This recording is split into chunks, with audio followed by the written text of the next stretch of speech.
नमस्कार, मेरे YouTube channel the education वे में एक बार आप लोगों का एक बार फिर से बहुत बहुत स्वागत है।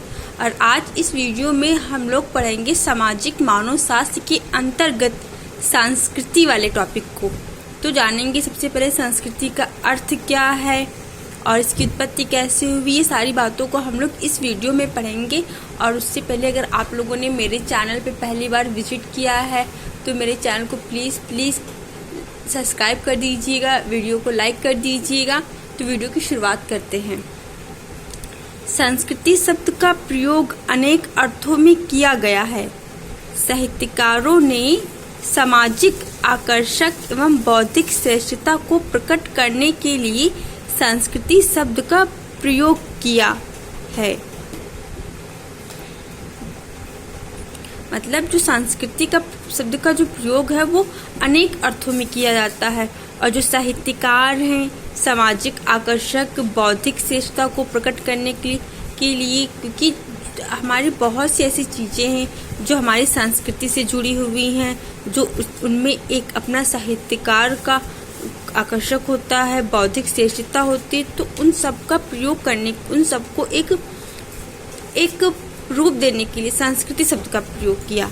प्रसिद्ध आलोचक एवं कवि मैथ्यू आर्नोल्ड जीवन के प्रकाश एवं कोमलता को संस्कृति कहते हैं। मतलब जो आलोचक और कवि मैथ्यू आर्नोल्ड है वो जीवन का जो प्रकाश और कोमलता है उसको संस्कृति कहते हैं। दार्शनिक केसिरर एवं सोरकिन तथा मैकाइवर जैसे समाजशास्त्री मानव की नैतिक, आध्यात्मिक और बौद्धिक उपलब्धियों के लिए संस्कृति शब्द का प्रयोग करते हैं। मतलब जो दार्शनिक केसिरर और सोरकिन और मैकाइवर जैसे समाजशास्त्री मानव की नैतिक, आध्यात्मिक और बौद्धिक उपलब्धियों को संस्कृति मानते हैं। संस्कृति शब्द संस्कृत भाषा से लिया गया है। संस्कृति और संस्कृति दोनों ही शब्द संस्कार से बने हैं। मतलब जो संस्कृति का शब्द है वो संस्कृत से लिया गया और ये संस्कार से बना हुआ है। संस्कार का अर्थ है कुछ कृत्यों की पूर्ति करना। मतलब इसका संस्कार का अर्थ कुछ काम, कृत्य, उनको पूर्ति करना। एक हिंदू जन्म से ही अनेक प्रकार के संस्कार करता है जिनमें उसे विभिन्न प्रकार की भूमिकाएं निभानी पड़ती हैं। संस्कृति का अर्थ होता है विभिन्न संस्कारों के द्वारा सामूहिक जीवन के उद्देश्यों की प्राप्ति मतलब कि जिसमें विभिन्न अनेक जो संस्कृति होती है वो जन्म से ही एक हिंदू परिवार में किया जाता है और उसकी विभिन्न भूमिकाएं निभानी होती है। और जो संस्कृति का अर्थ है वह सामूहिक जीवन के उद्देश्यों की प्राप्ति या परिमार्जन की एक प्रक्रिया है। संस्कारों को संपन्न करके ही एक मानव सामाजिक प्राणी बनता है। ये एक परिमार्जक प्रक्रिया है। तो इस तरह से हम लोगों ने संस्कृति का सामान्य अर्थ को देखा। अब हम लोग देखेंगे मानव संस्कृति निर्माता के रूप में। मानव में ही यह अद्भुत शक्ति एवं क्षमता मौजूद है जिसके कारण वह संस्कृति का निर्माता कहलाने का अधिकारी है। ये क्षमताएं एवं शक्तियां मानव की अनोखी शारीरिक बनावट के कारण है। लेस्ली वाइट ने मानव की उन 5 विशेषताओं का उल्लेख किया जिसके कारण मानव द्वारा संस्कृति का निर्माण संभव हुआ। हम यहाँ उन 5 विशेषताओं को संक्षेप में उल्लेख करेंगे। मतलब मानव एक अद्भुत शक्ति क्षमता, मानव में ही एक अद्भुत शक्ति और क्षमता मौजूद है जिसके कारण उसने संस्कृति, जिस कारण वह संस्कृति को निर्माता कहलाने का अधिकारी हुआ। मतलब ये जो संस्कृति को देने का जो श्रेय है वो मानव को ही जाता है। और उसमें अनोखी शारीरिक जो बनावट है और उसकी 5 विशेषताओं को बताया। तो बारी बारी से हम लोग उसकी विशेषताओं को देखते हैं। पहली विशेषता है सीधे खड़े हो सकने की क्षमता।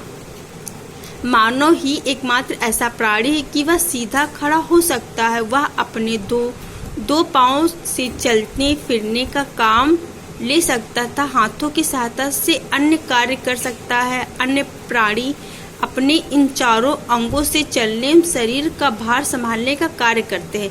मतलब जो अगर पहला देखा जाए, विशेषता ये है कि मानव के हाथ हैं, 2 हाथ है, 2 पैर, तो वो ही सिर्फ खड़ा हो सकता है, अपने हाथों से सारे कार्य करता है। जो अन्य प्राणी उसके 4 पैर है, तो वो उनका अपना चलने, वो चारों पैरों को चलने का कार्य करते हैं। लेकिन जो मानव है वो सिर्फ एक अपने हाथों से ही खाने पीने का काम करते हैं, पैरों से चलने का। अब हम लोग दूसरी विशेषता को देखते हैं। स्वतंत्रता पूर्वक घुमाए जा सकने वाले हाथ। मानव की हाथों की बनावट विशेष प्रकार की है। इस कारण उन्हें किसी भी दिशा में आसानी से घुमाया जा सकता है। हाथ की बनावट में अंगूठे की विशिष्ट स्थिति होने के कारण किसी भी वस्तु को पकड़ना सरल हो जाता है। अन्य प्राणियों के हाथों में अंगुलियों एवं अंगूठे का यह तालमेल नहीं है। यही कारण है कि मानव अपने हाथों द्वारा अनोखे निर्माण कार्य कर सका। उसने अनेक यंत्रों, कल कारखानों, सड़कों, भवनों एवं कलाकृतियों का निर्माण किया। लेखन कार्य हाथों की विशिष्ट संरचना के कारण ही संभव हुआ, जिसके परिणाम स्वरूप उसने मानव ज्ञान को संजोया है और न केवल उसे सुरक्षित ही रखा है वरन बढ़ाया भी है। दूसरी विशेषता स्वतंत्रता पूर्वक घुमाए जा सकने वाले हाथ। मतलब मानव के हाथ ऐसे, वो अपने हाथों का विभिन्न कार्यों में यूज करके बहुत सी चीजों का निर्माण किया हुआ है। अब इसकी तीसरी विशेषता देखते हैं। तीक्ष्ण एवं केंद्रित की जा सकने वाली दृष्टि। मानव किसी भी वस्तु को टकटकी लगाकर लंबे समय तक देख सकता है। इसके परिणाम स्वरूप उसके द्वारा अवलोकन का कार्य संभव हो सका है। इस अवलोकन के आधार पर ही उसने ज्ञान एवं विज्ञान का विकास किया, प्राकृतिक एवं सामाजिक घटनाओं को देखा, निष्कर्ष निकाले और सिद्धांतों का निर्माण किया। मतलब मानव है वो किसी चीज को लगातार काफी समय तक देख सकता है और वह अपने अवलोकन के माध्यम से विभिन्न कार्य कर सकता है, निष्कर्ष निकाल सकता है, उनका निर्माण कर सकता है। और अब हम लोग चौथी विशेषता को देखते हैं। मेधावी मस्तिष्क। मानव की सबसे बड़ी क्षमता उसके मेधावी मस्तिष्क में निहित है। उसका मस्तिष्क अन्य प्राणियों की तुलना में कहीं अधिक तर्कशील, विचारशील एवं क्रियाशील है। मानव अपने मेधावी मस्तिष्क के कारण ही अनेक आविष्कार कर पाया है। कुछ विद्वानों की मान्यता है कि मानव मस्तिष्क एवं पशु मस्तिष्क में केवल मात्रा का अंतर है, प्रकार का नहीं। इस प्रकार के विचार रखने वालों में किंग्सले डेविस, डार्विन एवं लिंटन आदि प्रमुख हैं। डार्विन का तो मत है कि मानसिक क्षमताओं में मानव और उच्च कोटि के स्तनधारी प्राणियों में कोई आधारभूत अंतर नहीं है, किंतु इस मत को स्वीकार नहीं किया जा सकता, क्योंकि यह मात्रा का अंतर ही होता तो पशु भी कभी न कभी संस्कृति का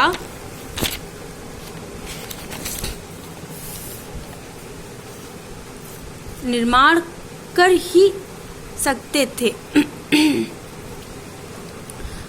अतः मानव एवं पशुओं के मस्तिष्क में मात्रा का ही नहीं अपितु प्रकार का भी अंतर है। इस अंतर के कारण ही मानव तर्क कर सकता और कार्य कारण संबंध ज्ञात कर सकता है। इसी आधार पर मानव ने संस्कृति का विकास किया। इस विशेषता में ये बताया गया है कि मानव को जो मस्तिष्क वो तेज दिमाग का होता है, वह अपने दिमाग से कोई भी कठिन से कठिन कार्य आसान बना सकता है। अब हम लोग देखेंगे पांचवी विशेषता, प्रतीकों के निर्माण की क्षमता। मानव द्वारा सांस्कृतिक निर्माण को संभव बनाने उसके द्वारा उपयोग किए जाने वाले प्रतीकों एवं भाषा का भी अमूल्य योगदान रहा है। भाषा एवं प्रतीकों के माध्यम से वह अपने विचारों का सरलता से आदान प्रदान तथा पुरानी पीढ़ी द्वारा नई पीढ़ी को ज्ञान का हस्तांतरण भी करता है। मानव ही प्रतीकों को अर्थ प्रदान कर सकता है। और इसी आधार पर उसने भाषा का विकास किया। मानव एवं पशु जगत में एक मुख्य भेद यह भी है कि केवल मानव के पास ही भाषा है, अन्य पशुओं के पास नहीं। भाषा के द्वारा ही मानव संस्कृति का विकास, संवर्धन, परिमार्जन एवं विस्तार कर सका है। विशेषता में ये बताया गया है कि जो मानव द्वारा संस्कृति का निर्माण संभव बनाने के लिए जो प्रतीक है, भाषा का एक अमूल्य योगदान है, क्योंकि वह भाषा प्रतीकों के माध्यम से अपने विचारों को सरलता से आदान प्रदान कर सकता है और पुरानी पीढ़ी द्वारा जो नए पीढ़ी का ज्ञान हस्तांतरण भी कर सकता है। और मानव ही प्रतीकों का अर्थ प्रदान करता है और इसी आधार पर उसने भाषा का विकास किया। मानव एवं पशु जगत में एक मुख्य भेद है, केवल मानव के पास ही भाषा है, पशुओं के पास नहीं। तो इस तरह से हम लोगों ने सबसे पहले सांस्कृतिक का सामान्य अर्थ को देखा और फिर उसके बाद मानव संस्कृति निर्माता के रूप में देखा। आशा करती हूँ कि आप लोगों को ये दोनों ही टॉपिक अच्छे से समझ में आ गए हैं और मेरे चैनल को प्लीज़ लाइक सब्सक्राइब जरूर कर दीजिएगा और फिर हम लोग मिलते हैं ऐसे किसी टॉपिक के साथ। तब तक कि bye bye, take care, thank you so much.